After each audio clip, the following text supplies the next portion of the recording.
Atoms. Atoms में Bohr's atomic theory की बहुत इंपॉर्टेंट कुछ डेरिवेशंस हैं, उनको डिस्कस करते हैं हम यूजिंग बोर्स पॉस्टुलेट्स। मतलब मेन यही डेरिवेशंस हैं, दूसरी डेरिवेशन बोर्स एटॉमिक थ्योरी के अंडर ही हैं जो भी डेरिवेशंस हैं, उसके अलावा कोई टॉपिक नहीं है ऐसा एटम्स में जिसमें डेरिवेशंस हो। तो शुरू करते हैं, क्या क्या डिराइव करना है हमको। इस तरीके से क्वेश्चन आपका आ सकता है, जिस लैंग्वेज में क्वेश्चन आ सकता है वो मैं लिख लाया हूं। Using Bohr's postulate derive an expression for velocity of an electron revolving in an orbit. Show that the velocity of electron in innermost orbit of hydrogen atom is 1/137 of the speed of light। ठीक है, अच्छा, Bohr ने अपनी atomic theory में दो equations use करी थी। पहली इक्वेशन तो ये थी, ये इक्वेशन कहती है कि एक इलेक्ट्रॉन जो रिवॉल्व कर रहा है ना, जैसे ये न्यूक्लियस है और इस न्यूक्लियस के अराउंड एक इलेक्ट्रॉन रिवॉल्व कर रहा है E, जिसका मास है m, इस इलेक्ट्रॉन का मास है m, इसकी वेलोसिटी है v और इस पाथ का जो रेडियस है वो r है। तो इस इलेक्ट्रॉन को घूमने के लिए कितनी सेंट्रीपिटल फोर्स चाहिए होगी? इस इलेक्ट्रॉन को घूमने के लिए mv²/r सेंट्रीपिटल फोर्स चाहिए होगी। और ये फोर्स उसको मिलेगी कहां से? ये उसको मिलेगी जो इस पॉजिटिव न्यूक्लियस और नेगेटिव इलेक्ट्रॉन के बीच में कूलम्बिक अट्रैक्शन है ना। इलेक्ट्रॉन का चार्ज तो E है, न्यूक्लियस का चार्ज कितना होगा? Ze। Z है इसका एटॉमिक नंबर, ये जो भी एटम है, एलिमेंट है, इसका एटॉमिक नंबर है Z। भाई एटॉमिक नंबर का मतलब होता है नंबर ऑफ प्रोटॉन्स, और प्रोटॉन पे उतना ही चार्ज होता है जितना इलेक्ट्रॉन पे चार्ज होता है। तो टोटल चार्ज कितना हुआ न्यूक्लियस पे? न्यूक्लियस पे टोटल चार्ज हुआ Ze। तो इनके बीच में, न्यूक्लियस और इलेक्ट्रॉन के बीच में फोर्स ऑफ अट्रैक्शन हुआ K मतलब 1/4πε0 Q1 Q2/r², है ना। तो एक तो ये इक्वेशन बोहर ने यूज करी। अच्छा, यहां से अपने को क्या मिला? एक तो r से r कटा, तो ये अपने को इक्वेशन मिल गई। ठीक, दूसरी इक्वेशन जो यूज करी बोहर ने वो था Bohr's postulate of angular momentum. आपने थ्योरी पढ़ी होगी। तो ये कहा जाता है कि वही ऑर्बिट्स पॉसिबल हैं जिनमें इलेक्ट्रॉन का एंगुलर मोमेंटम यानी mvr का प्रोडक्ट h/2π का कोई इंटीग्रल मल्टीपल हो।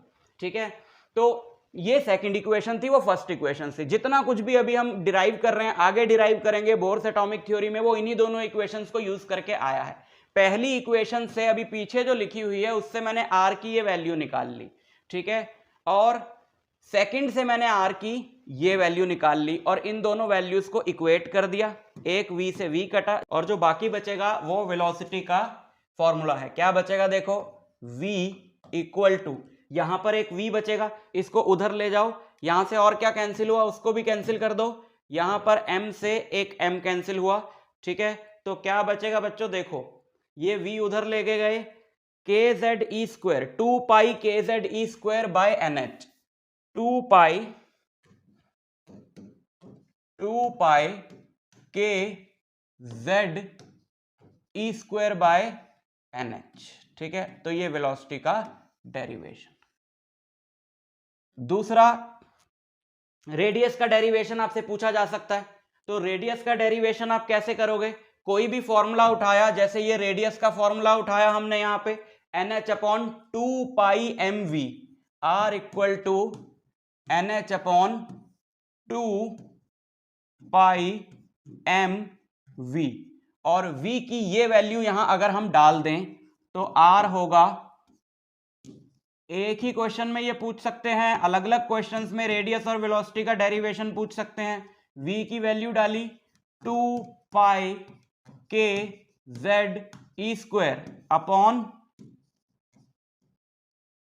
और ये nh ऊपर मल्टीप्लाई हो जाएगा। तो फाइनली हमको मिलेगा ये है रेडियस का फॉर्मूला। ठीक, अच्छा, पीछे इसने बोला था कि show that speed of light is c/137 in first orbit of hydrogen atom. तो first orbit of hydrogen atom के लिए हाइड्रोजन का एटॉमिक नंबर कितना होता है? 1। तो first orbit of hydrogen atom के लिए z को 1 डाल दो, n को 1 डाल दो, बाकी सारी वैल्यूज आपको पता ही हैं, तो ये c/137 मिल जाएगा। सिमिलरली अगर आप यहां पर भी सारी वैल्यूज डाल दो तो आपको r की वैल्यू मिलेगी, ये आपके लिए याद रखना ज्यादा इजी है, 0.529, z छोड़ दो और n स्क्वायर छोड़ दिया, ठीक है। ये आपको एंगस्ट्रॉम में, एंगस्ट्रॉम मतलब 10⁻⁻10 मीटर में ये वैल्यू मिल जाएगी। अब इस फॉर्म में आप इसको याद रख सकते हो। क्वेश्चन में आपको दिया होगा कि कौन सा एलिमेंट है और उसके एटम के कौन से ऑर्बिट का रेडियस निकालना है। सपोज वो कह रहा है कि हीलियम के फर्स्ट ऑर्बिट का या हीलियम के थर्ड ऑर्बिट का रेडियस निकालो, तो Z को आपने ले लिया 2 क्योंकि हीलियम का एटॉमिक नंबर होता है 2 और N को डाल दिया 3। तो इस फॉर्म में आप इसको याद रखो, ठीक है। हीलियम पे एप्लीकेबल नहीं होती है ये थ्योरी, आपको पता होगा। हीलियम अगर दिया होगा तो He+ दिया होगा, या फिर ये एप्लीकेबल है लिथियम 2+ पे, या फिर ये एप्लीकेबल है बेरिलियम 3+ पे। बोर्स एटॉमिक थ्योरी इन 4 स्पीशीज पे एप्लीकेबल है, क्योंकि बोर्स एटॉमिक थ्योरी उन स्पीशीज पे एप्लीकेबल होती है जिनके एटम में केवल एक इलेक्ट्रॉन हो, और इन सब में एक इलेक्ट्रॉन है। हाइड्रोजन में तो एक ही होता है, हीलियम में 2 होते हैं तो H+ मतलब 1 निकल गया, लिथियम में 3 होते हैं 2+ मतलब 2 निकल गए, 1 बचा। बेरिलियम में 4 होते हैं 3 निकल गए, 1 बचा। Next, using Bohr's postulate derive an expression for total energy of an electron revolving in an orbit. तो अभी पीछे हमने डिराइव किया mv², है ना। mv² की वैल्यू क्या आई थी, mv² की वैल्यू इतनी आई थी वो कूलम लॉ वाले से, तो हाफ मल्टीप्लाई कर दिया, नहीं याद, ये रहा ना mv², mv² kZe² आएगा, तो हाफ mv² क्या आएगा, हाफ mv² आएगा kZe² 2r, 2 से दोनों तरफ डिवाइड कर दिया। So that is, this is the kinetic energy of the electron. And what is the potential energy of the electron in nth orbit. First chapter में आपने पढ़ा होगा, सेकंड चैप्टर में पोटेंशियल एनर्जी का फॉर्मूला होता है 1/4πε0 Q1 Q2/r। तो k को k रख दिया 1/4πε0। Q1 क्या है, न्यूक्लियस का चार्ज Ze, Q2 क्या है, इलेक्ट्रॉन का charge -e। So this is potential energy. Now what is the total energy of electron, kinetic energy plus potential energy, इन दोनों को ऐड किया, kZe²r दोनों में कॉमन है, यहाँ 1/2 है, यहाँ -1 है, 1/2 -1 इज -1/2, तो ये बचा, ठीक है। r की पीछे जो अभी हमने वैल्यू निकाली वो हमने यहाँ डाल दी, तो ये हमारे पास total energy of the electron in nth orbit आ गई। इस फॉर्मूले को भी हम किस फॉर्म में याद रख सकते हैं, मैं बता देता हूं आपको। अगर आप सारी वैल्यूज पुट कर दो Z और N को छोड़ के, so you will get En मतलब यही total energy in nth orbit -13.6 by n² into Z electron volt, ऊपर Z² है ना, ऊपर Z² है, नीचे n²। इस फॉर्म में आप याद रख सकते हैं। On the basis of Bohr's theory, derive an expression for the wavelength of emitted photon when an electron comes back from a higher state N2 to a lower state N1। Bourse theory आपने पढ़ी होगी, तो उसमें क्या है कि अगर electron किसी भी लोअर एनर्जी स्टेट में है तो वो एक फोटोन एब्जॉर्ब करता है, उससे उसकी एनर्जी बढ़ती है, और वो हायर एनर्जी स्टेट में जाता है जो उसकी एक्साइटेड स्टेट होती है, तो वो वहां अनस्टेबल होता है, तो वो वापस फोटोन एमिट करके अपनी एनर्जी लोअर करके वापस इस स्टेट में आ जाता है। तो ये क्वेश्चन क्या कह रहा है कि जब लोअर से हायर में गया तो फोटोन एब्जॉर्ब किया इलेक्ट्रॉन ने, लेकिन जब हायर से लोअर में आएगा तो फोटोन एमिट करके वापस आएगा। तो बताओ जो उसने फोटोन एमिट किया उसकी वेवलेंथ क्या होगी या फ्रीक्वेंसी क्या होगी, उसके लिए फॉर्मूला डिराइव करो, ठीक है। तो जैसे कि अगर हम लें कि जो फर्स्ट ऑर्बिट में जो इलेक्ट्रॉन रिवॉल्व कर रहा है उसकी एनर्जी होती है -13.6, सेकेंड ऑर्बिट में जो इलेक्ट्रॉन रिवॉल्व कर रहा है उसकी एनर्जी होती है -3.4 इलेक्ट्रॉन वोल्ट। हाइड्रोजन की बात कर रहा हूँ, हाइड्रोजन की, ठीक है, क्योंकि ये वाला जो फॉर्मूला हमने लिया इसमें Z को हमने 1 डाल दिया, फर्स्ट ऑर्बिट के लिए N को 1 डाला, सेकेंड ऑर्बिट के लिए N को 2 डाला, तो ये वैल्यूज हमको मिली।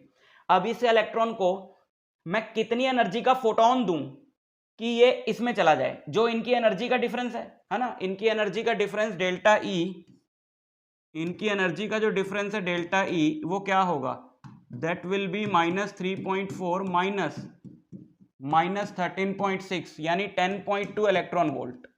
तो अगर इसको 10.2 इलेक्ट्रॉन वोल्ट का एक फोटोन इस पे गिरा दिया जाए, ये उसको एब्जॉर्ब करके हायर स्टेट में चला जाएगा, लेकिन हायर स्टेट में ये रह नहीं पाएगा, उस फोटोन को फिर इमिट करके वापस लोअर स्टेट में आ जाएगा। तो ये चलता है। तो किसी भी N2 स्टेट में, हायर वाले N2 स्टेट में है अभी इलेक्ट्रॉन, उसने फोटोन एमिट किया और अपने वापस लोअर स्टेट N1 में आया, तो कितनी एनर्जी का फोटोन एमिट किया? इतनी का। जैसे अभी हमने E2 माइनस E1 करके निकाला, तो EN2 माइनस EN1, ये फॉर्मूला रखा, सब कुछ कॉमन आ गया, 1/N1 square minus 1/N2 square बचा। इस सब की वैल्यू डाल दी, इस सब की वैल्यू डाल दी, तो बस वैल्यू डाल के सॉल्व करना है, तो हमें ये फॉर्मूला मिलता है। ठीक है, दिस पूरा constant is represented by R. तो इस पूरे की वैल्यू डाल के इस आर, जिसको राइडबर्ग कांस्टेंट बोलते हैं, इसकी वैल्यू आप निकाल सकते हो। राइडबर्ग कांस्टेंट की जो वैल्यू है वो है 109,733 सेंटीमीटर इनवर्स। ठीक है, वो यहां पे डाल के आप वैल्यू निकाल सकते। ठीक है, तो इतनी वेवलेंथ का फोटोन एमिट करेगा एक इलेक्ट्रॉन जब वो N2 स्टेट से N1 स्टेट पे वापस आएगा। N1 उसका ग्राउंड स्टेट है, N2 उसका एक्साइटेड स्टेट है।